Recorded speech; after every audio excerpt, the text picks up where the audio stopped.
এশিয়ায় চলতি বছরের সবচেয়ে শক্তিশালী ঝড় সুপার টাইফুন ইয়াগি শনিবার ৭ সেপ্টেম্বর ভিয়েতনামের উত্তরাঞ্চলে আঘাত হেনেছে। দেশটির আবহাওয়া সংস্থা জানিয়েছে, চীনের হাইনান দ্বীপ এবং ফিলিপাইনের মধ্য দিয়ে বয়ে চলার পর এটি ভিয়েতনামের স্থলভাগে আছড়ে পড়ে। এতে ভূমিধসে অন্তত ৪ জন নিহত হয়েছে। এ নিয়ে ৩ দেশে প্রাণহানির সংখ্যা দাঁড়িয়েছে ২২ জনে।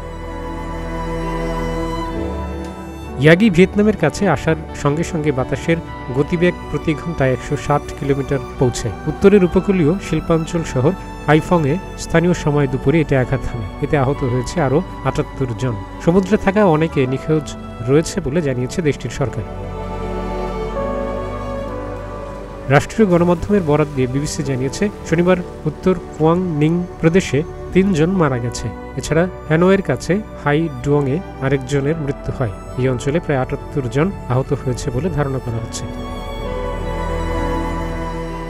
ইন্দো প্যাসিফিক ট্রপিক্যাল ঘূর্ণিঝড় সতর্কীকরণ কেন্দ্র জানিয়েছে, শনিবার সকালে ঝড়টি হাইফং এবং কোয়াং নিন প্রদেশে ঘন্টায় ২০৩ কিলোমিটার বেগে আঘাত হানে। প্রবল বাতাসে ভবন এবং যানবাহনের ক্ষতি হয়েছে। রাজধানী হ্যানয়ে বিদ্যুৎ সরবরাহে বিঘ্ন ঘটে, গাছপালা উপড়ে পড়েছে।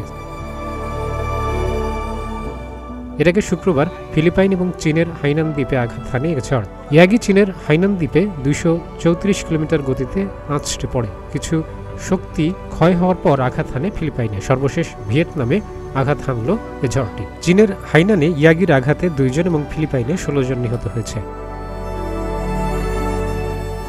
হাইফংয়ে ২০ লাখের মতো মানুষ বসবাস করে। ঝড়ের কবল থেকে রক্ষায় সেখান থেকে ৫০,০০০ বাসিন্দাকে সরিয়ে নেওয়া হয়েছে। এছাড়া হ্যানয় বিমানবন্দরে ৩০০টির বেশি ফ্লাইট বাতিল করা হয়েছে। রাজধানী হ্যানয় সহ দেশটির উত্তরাঞ্চলের ১২টি প্রদেশের স্কুল বন্ধ করে দেওয়া হয়। ডেস্ক রিপোর্ট, প্রতিদিনের বাংলাদেশ।